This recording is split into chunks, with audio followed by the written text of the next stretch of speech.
Hola, bienvenidos a otro programa de Encuentros Salvajes. Sofía, ¿cómo estás? Muy feliz, Roberto. ¿Vos cómo estás? Muy bien, la verdad que muy bien con la temática que tenemos hoy, ¿no? Así es, hoy seguimos con felinos, una temática súper carismática. Sí, ¿no? Más carismático que la serpiente, ¿no? Sí, sí. A la gente le va a gustar más. Sí, vamos a levantar la audiencia, me parece. Así que bueno, ¿te parece que vamos a la presentación y después les contamos a nuestra audiencia qué es lo que tenemos preparado para hoy? Vamos. Presentación del programa.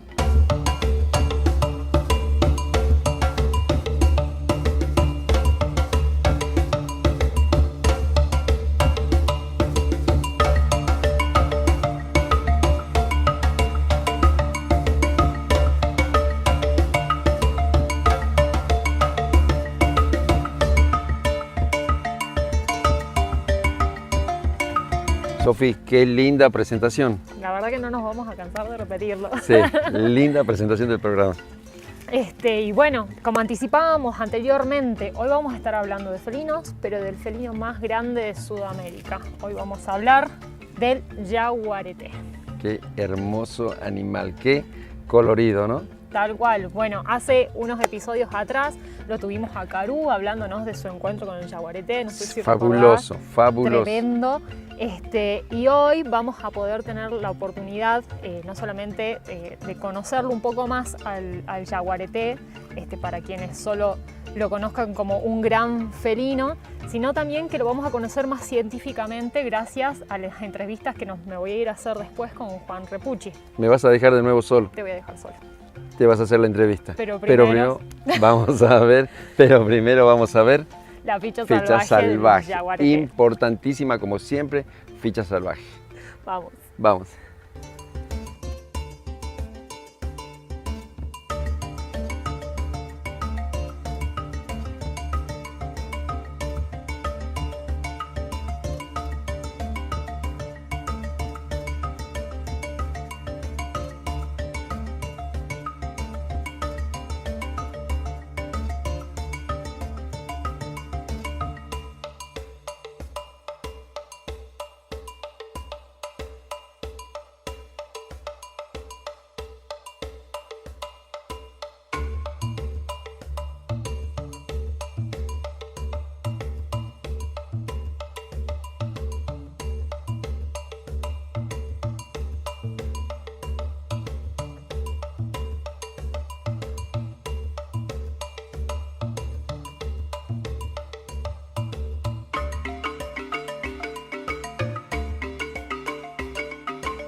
y estamos regresando de la ficha salvaje. Brian, Roberto, ¿cómo estás? bien acá, me perdí un rato. ¿Qué andas depredando? Y mira, estaba para hacerme un matecito, un mate cebado, ¿viste? Incluso para hacerme unas limonadas con hierbabuena, para darle un buen sabor. Y con la de caballo, que tiene algunas propiedades, pero no están científicamente comprobadas, ¿no? Una de ellas es que ayuda al tracto digestivo, urinario especialmente, cuando tenés retenciones, aligera un poco la digestión. Y tal vez pueda ser cierto, ¿no? Porque en todo esto que son hierbas naturales, es mucho más sano que algunas otras cosas, ¿no? Por ejemplo, bebidas energizantes. A la hierbabuena también se la usa para hacer. Sofía me contó alguna vez que ella hace algún trago con hierbabuena. Debe ser seguramente. Mojito, ¿no? Me parece que, ¿sí? Debe ser seguro, sí. Hay muchos tipos de hierbabuena, ¿no? Esta no sé cuál sería la especie, pero hay menta, hay hierbabuena, mentol, existen muchos tipos y como esta está recontra silvestrada, cerca de los afluentes, como son los riachuelos de aquí, abundan, ¿no? Y también obviamente, por suerte, que la buscan muchísimo para hacerse infusiones. Y bueno, no, lo venden mucho en lo que serían tiendas del norte. Qué bueno, Brian. No encontraste ningún animalito hoy, pero sí estamos con estas especies de plantas, ¿no? Te dije en un inicio que estabas depredando. Quiero comentarle a la gente qué importante que es, Brian, el hecho de hacer uso de la naturaleza, ¿no? Esto, de sacar unas pequeñas plantitas para lo que uno necesita y no hacer abuso, ¿no? Así es, Roberto, y obviamente es raro encontrar estas plantas porque yo hace mucho que no se ven en los ríos cercanos, ¿no? Desde la ciudad. Y acá abundan muchísimo, eso es lo bueno, que no viene, me perdí en medio de esas hierbas altas, estuve combatiendo con espinas y mucha ortiguilla, y bueno, estos estaban re escondidos, de re inaccesibles, ¿no? Por eso aproveché un poquito que estaban caídas y llenas de otras hojas y las saqué. Qué bueno. Te cuento, Brian, que Sofía se fue a la primer parte de una entrevista importantísima que vamos a tener en el programa porque estamos hablando del yaguareté.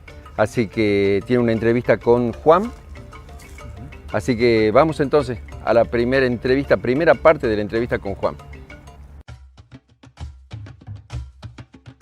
Bueno, acá estamos con Juan Repucci. Él es doctor en ciencias biológicas, investigador de CONICET y ha enfocado sus estudios en la ecología y conservación de carnívoros. ¿Cómo estás, Juaní? Hola, ¿qué tal? Muy bien, muchas gracias por invitarme.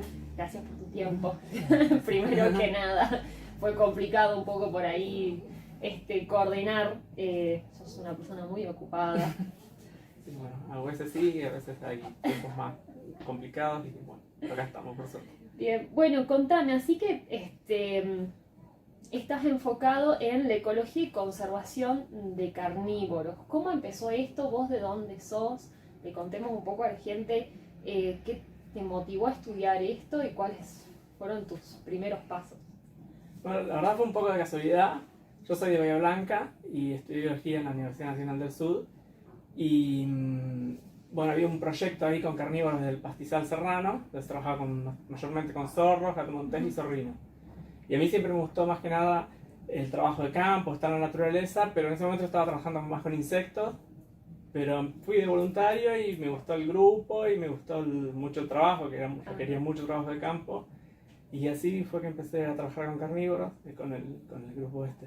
Mirá vos. Bueno, en el episodio anterior tuvimos la suerte de poder entrevistar a Cintia y con el tema del gato andino, y ella nos comentaba justamente que ella te conoce a vos trabajando con gato. Claro, a partir de... Bueno, yo trabajaba en este proyecto de carnívoros del pastizal, hice mi tesis de grado con zorrinos de ahí, y a partir de 2005 empecé a trabajar con el mismo grupo, pero acá en los Altos Andes de Jujuy. Ajá. Entonces, bueno, desde 2005 que trabajo en la provincia, pero más que nada enfocado en los carnívoros altoandinos, principalmente con el gato andino y el gato alpajona, que es con lo que hice la tesis. Claro, y desde ahí que vos ibas y venías también. Claro, ahí lo hacía yendo y viniendo, y nos quedábamos 3 meses en el campo en primavera y 3 meses en otoño, y el resto lo pasábamos en Bahía Blanca. Y ahí trabajamos en colaboración con Pablo Perovi, y ahí fue que lo conocí, y el proyecto Jóvenes en el Límite, Y a partir de 2013 yo empecé como a colaborar con ellos y bueno, ya en 2015 entré a carrera de investigador de CONICET y bueno, ya me mudé para acá, para el NOA y ya estoy trabajando como full time en eso. Con el jaguar, con el jaguar o jaguarete. Buenísimo. ¿Y cómo fue comenzar con el trabajo a trabajar con el jaguarete? ¿En qué consistía esa investigación? Al principio trabajé colaborando en el proyecto, más que nada en estimaciones de abundancia, poniendo trampas cámara, y una vez que yo ya hice mi proyecto para la carrera de CONICET, me enfoqué un poco en la fragmentación, en las posibilidades de dispersión que tenía la especie, y empezando por la distribución a una escala más fina de la especie en las yungas. Bueno, otro de los aspectos en los que estamos trabajando, que es una cosa que limita la distribución y la dispersión de la especie, son los fuegos, que en general se dan como los bordes de la distribución porque es donde está la gente. Y bueno, hace 2 años hubo un incendio muy grande en la zona de Calilegua, así que estamos evaluando cómo se está recuperando la fauna, más que nada los mamíferos medianos y grandes, en toda la zona quemada. Y hablemos un poco más del jaguarete, Juani. ¿Cuáles son los rasgos más distintivos de este animal que es tan emblemático y que mucha gente, la verdad que él es muy carismático? Sí, bueno, el jaguarete o jaguar es una especie que se distribuye muy ampliamente, entonces varía un poco su morfología, por ejemplo, sobre todo el tamaño. Por ejemplo, en Centroamérica, un individuo adulto pesa 40 kilos más o menos, y acá en Argentina, que son los más grandes que hay, sobre todo en la parte de yunga son los más grandes, pueden pesar 120 y hay datos de hasta 160 kilos. Y bueno, en general, en todos lados, es un animal muy robusto, muy musculoso, y tiene una mordida muy fuerte, se considera una de las más fuertes del reino animal. Y bueno, se alimenta de presas, es muy plástico las presas de las cuales puede alimentarse, pero en general las de mediano tamaño. Acá en las yungas, por ejemplo, prefiere las corzuelas, aunque puede cazar un tapir que lo triplica en tamaño. Mirá vos, qué interesante. Y respecto de la forma de caza, ¿no? Porque sabemos que hay especies de felinos que cazan más al acecho, otros que van a carrera o en manada. ¿Qué hábitos tiene el jaguarete y cómo hace su cacería? Bueno, el jaguarete es una especie solitaria, o sea, no caza en grupo ni está en grupo, aunque sí en algunos lugares son muy tolerantes a estar cerca de otros individuos, incluso a veces están juntos. Respecto a la cacería, bueno, rastrea sus presas. Bueno, los felinos en general tienen muy buen olfato, y una vez que está cerca puede ser una mezcla por ahí de acechar, esperar que cuando está cerca de la presa, esperar que la presa se acerque y acecharla, o bueno, también correrla, agarrarla. Mirá vos. Y pasa lo mismo que con otros animales, que las manchas de su cuerpo son como una huella digital que nos permite identificar un individuo, tiene un patrón particular de huellas, de manchas. Sí, cada animal tiene es como una huella digital, como vos decís. Incluso cada lado es diferente, por eso en muchos casos cuando necesitamos saber qué individuo, diferenciar un individuo del otro, ponemos 2 trampas cámaras enfrentadas, así tenemos los 2 lados del animal y podemos identificarlo. Y eso es una cosa clave que se necesita saber para cuando uno trata de estimar cuántos hay. Y regresamos de la primera entrevista, la primera parte de la entrevista que hizo Sofía. ¿Qué te pareció la entrevista, Brian? Y espectacular para ser uno de los felinos más corpulentos y pesados de Sudamérica. La pantera onca, que es el jaguar, conocido comúnmente como el jaguarete, el billete de 500 pesos argentinos. Qué bueno, sí. Un jaguarete, por favor. Sí. Es un animal muy intrigante, muy lindo de ver, atractivo para la vista. Los colores que tiene, ¿no? Veis las manchas. Una manera de camuflarse, especialmente en las sombras, y seguramente vamos a tener que aprender mucho más del felino más grande de nuestro continente, ¿no es cierto? ¿Te parece que vamos a la pausa? Vamos a la pausa. Pausa y regresamos con Encuentro Salvaje.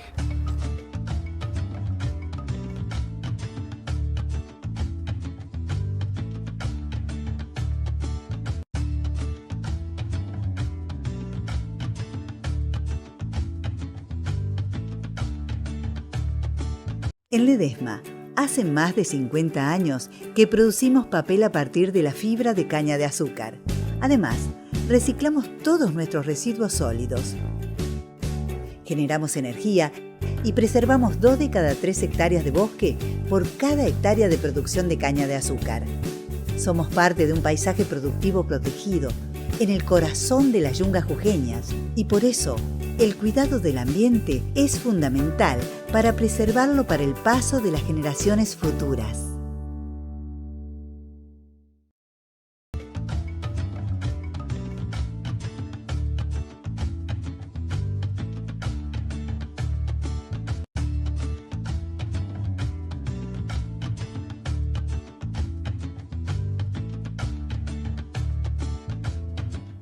Y regresamos de la pausa después de estar con un profesional como lo es Juan, ¿no? lo es Juan, sí.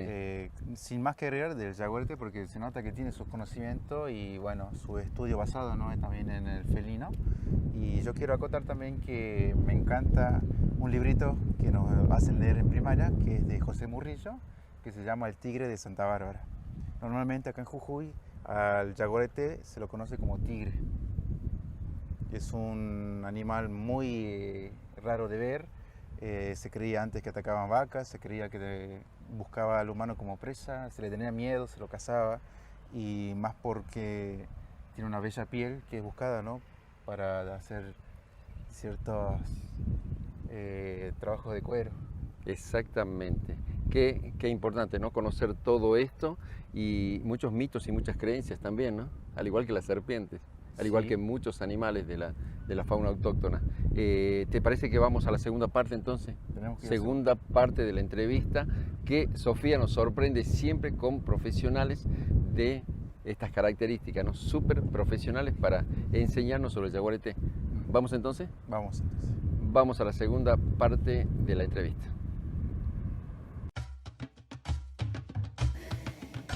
Bueno, Juan, y vos nos decías que, bueno, la verdad que es un animal muy, muy grande y que en Argentina tenemos a los más robustos, digamos, a los pesos pesados.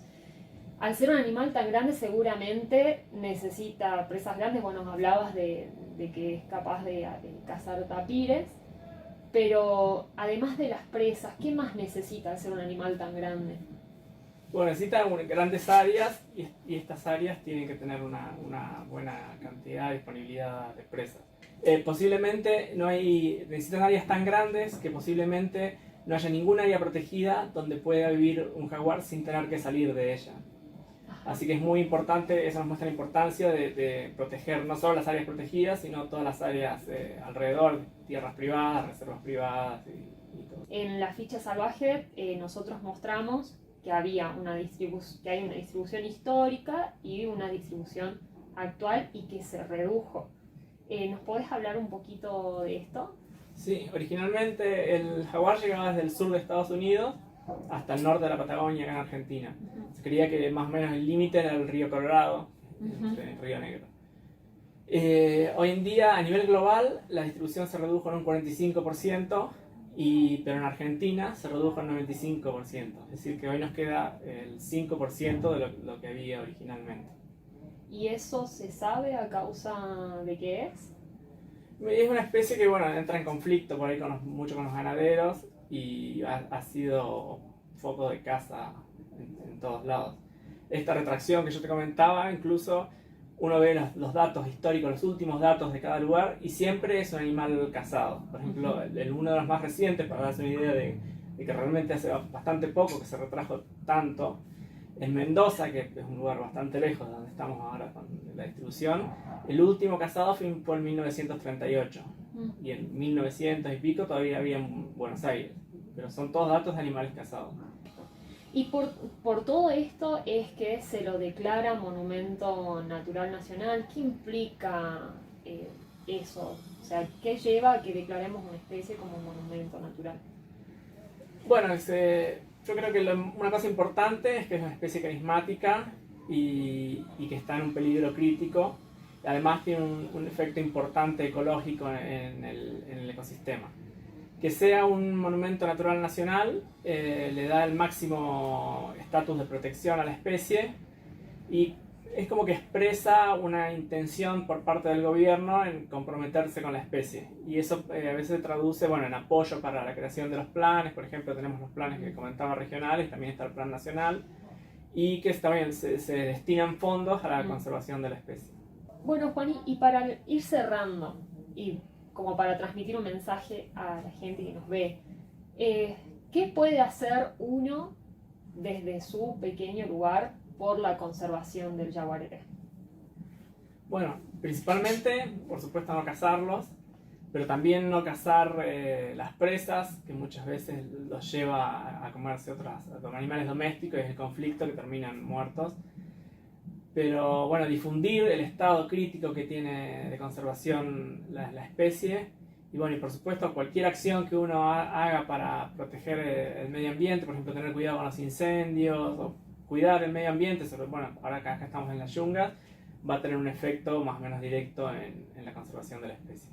Y otra cosa que me parece muy importante, ¿no? Recordando algo que dijiste antes, las áreas protegidas declaradas no son suficientes para conservar a esta especie y bueno, a muchas otras, ¿no? Entonces, por ahí algunas personas pueden llegar a pensar, bueno, pero hay parques, y bueno, no es suficiente, ¿no? Remarcar algo que ya habías mencionado, proteger todo lo que está alrededor de las áreas protegidas, y bueno, por ahí motivar a la gente que tiene propiedades a declarar como reservas privadas, ¿no? También podría ser una linda acción.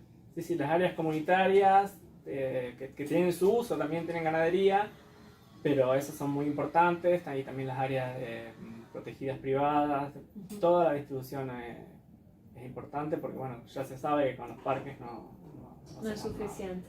Exacto. Bueno, muchas gracias, Juani, por tu tiempo y por contarnos todo esto tan lindo que vos haces. Bueno, gracias a vos por invitarme y bueno, fue un gusto. Bueno, seguimos con más Encuentros Salvajes.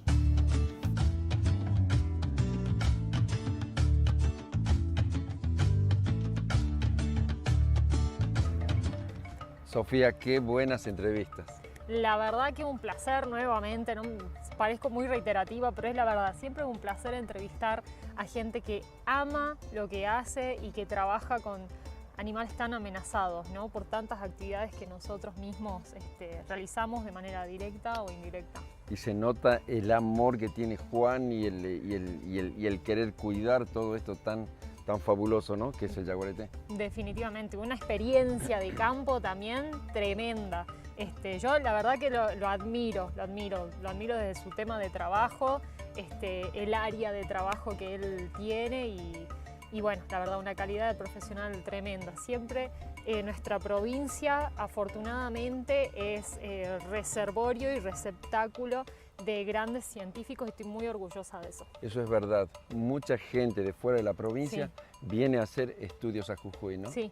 Qué fabuloso, qué lindo. Sí, así que para que lo valoremos nuestra provincia, nuestro patrimonio natural y a cuidarlo desde todas las acciones que podamos hacer, desde transmitir el conocimiento, vimos una publicación interesante en redes, la compartamos, transmitamos este mensaje de conservación. Totalmente, y estamos lamentablemente llegando al final. Sí, nos vamos despidiendo, sin antes recordarles siempre, ¿no? Síganos en nuestras redes, en Instagram, en Facebook, Encuentros Salvajes Jujuy. Búsquennos en nuestro canal de YouTube para volver a ver los episodios. Encuentros Salvajes Jujuy también. Denle clic a la campanita para que cada vez que subamos nuevo contenido ustedes lo puedan ver. Y bueno, síganos apoyando. Agradecer a todos los que hacen posible que estemos acá en este programa. Sumate a ser parte de Encuentros Salvajes. Solamente comunicate en este número que está acá abajo y juntate con nosotros. Hagamos algo muy lindo por la naturaleza. Tal cual. Nos vamos. Nos vamos. Hasta el próximo Encuentro Salvaje. Chau, chau.